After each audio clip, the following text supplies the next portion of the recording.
All right, let's dive in. Today, we're unpacking a story that pretty much turns what we think we know about global history right on its head. So, when you think of Christianity in India, what comes to mind? Probably European missionaries, right? Arriving with the colonial powers. But what if I told you the real story starts almost 2,000 years ago, and it has nothing to do with Europe? It's all about merchants and missionaries from the Middle East. This one sentence, this is the key to everything we're talking about today. It perfectly sums up one of the oldest Christian communities on Earth, a group that, for millennia, has blended three completely different worlds into one single, unique identity. Just keep this phrase in the back of your head as we go, because it's our guiding star. So that leads us to the big question, doesn't it? How on earth did a church born in ancient Persian Mesopotamia not only make it to India, but become a powerful, respected part of society for more than 1,500 years before the first Portuguese ship ever showed up? Well, the answer takes us on this incredible journey, along what you could call an ecclesial Silk Road. To really get into it, we're going to break it down into 5 parts. First, we'll reset the timeline. Then we'll follow those first seeds of faith along the ancient spice routes. After that, we'll see how organized groups from Persia came over. Then we'll look at the hard, physical proof they left behind. And finally, we'll see how this amazing legacy managed to survive all the way to today. Okay, first things first. We have to completely disconnect this story from European colonialism. That's not where this begins. We are winding the clock back almost 2,000 years to a world that was connected by trade, not by conquest. So who are we actually talking about here? The main player in our story is the Church of the East. You might hear it called the Nestorian Church or the East Syrian Church. But here's what you really need to remember. Its home base was ancient Persia, Mesopotamia, and its sacred language was Syriac. That's a dialect of Aramaic, the language Jesus himself spoke. So this is not a Western Latin church. It's a product of the East through and through.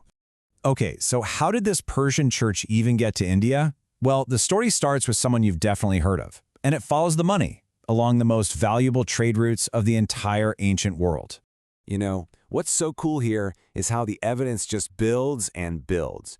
It kicks off with a really powerful tradition. Around 52 AD, the Apostle Thomas himself supposedly lands in the port of Muziris. Then, a little over a century later, around 190 AD, we get outside confirmation. A scholar from Alexandria says he found Christians in India who already had a gospel in Syriac. By the late 200s, it's official business. A bishop from what's now Iraq makes a documented visit, and then the ultimate proof of just how established they were. In 325 AD, a Bishop John, representing Persia and Great India, actually signs in at the Council of Nicaea. That's one of the biggest events in all of church history. This is no myth, it's a documented fact. But this wasn't just a few scattered out outposts. This is where the story really takes off, with organized waves of people coming over, transforming this small mission into a major social player. So in the 4th century, something huge happens. Christians in the Persian Empire are facing really bad persecution.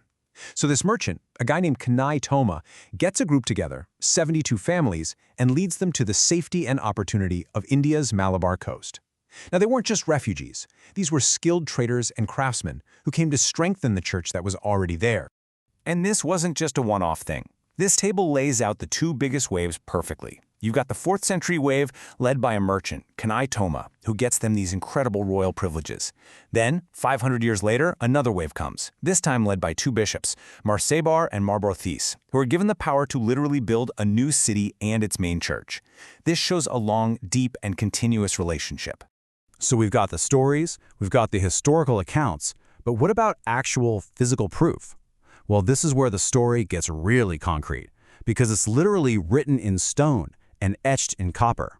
Remember that number 72 from Kanai Toma's migration? Turns out, it wasn't just 72 families. It also stands for 72 specific royal privileges that the local Chera king gave to the community. And we're talking about amazing rights. The right to ride an elephant, the right to use a royal umbrella, even the right to collect taxes. This was not some marginalized group. They were treated like local nobility. Now get this. This isn't just a record. It's a full-on legal charter from the year 849, engraved on copper plates. The rights they were granted are just staggering. They were basically allowed to be a state within a state, all backed by the local Indian king. And look at who witnessed the deal. People who spoke Pahlavi, Arabic, and Hebrew. This tells you the community wasn't just tolerated. It was a powerful international hub. And these things right here beautifully illustrate that cultural fusion we talked about at the start. These are the famous Pahlavi crosses. The design itself tells the whole story. You have a Christian cross, but it's sitting on a lotus, which is a classic Indian symbol. And the writing around it, that's Pahlavi, the official script of Sassanid Persia. You are literally looking at a perfect blend of Persian Christianity and Indian culture, carved right into stone. So this community didn't just hang on.